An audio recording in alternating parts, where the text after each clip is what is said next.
How many self-made men and women do you know? The truth is, of course, none of us really make ourselves. We begin life as the tiniest speck inside our mother's womb. We are born so feeble that we would perish within hours if we were left on our own. But once we approach adulthood, we like to think of ourselves as independent, as able to make it by ourselves. We crave freedom, and we often think being free means living any way we want and doing whatever we please. We human beings, it seems, find it very difficult to admit the simple truth that we need help. One of my favorite scriptural passages says, "It is He who made us, and we are His. We are His people, the sheep of His pasture."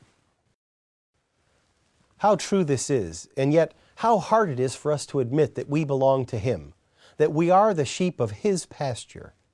Sometimes only the feverish crises of life, when it is almost too late, seem to motivate us to admit that we need help, God's help. We seem to feel we have every right to do as we please, and yet, paradoxically, we're unhappy. Going our own way and doing our own thing doesn't bring the deep fulfillment and satisfaction that we all crave. We're like sheep going astray. But the good news is that in spite of our wild blundering through life, God never stops loving us.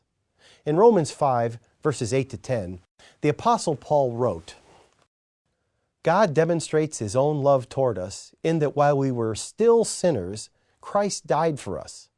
Much more then, having now been justified by His blood, we shall be saved from wrath through Him.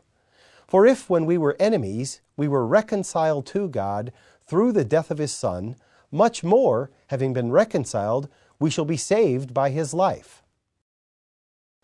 God never gives up on us. He stands at the door of our hearts and knocks. We just need to open the door and let Him in. Without God, our lives are empty and unfulfilled. But God made us for the very purpose of sharing His life with us, the joyous and full life shared by the Father, the Son, and the Holy Spirit. Through Jesus Christ, the Father's beloved Son, we are made full members of God's household. Through Jesus, God has already made us His own and has bound us to Himself by His love in such a way that He will never let us go. So why not believe the good news?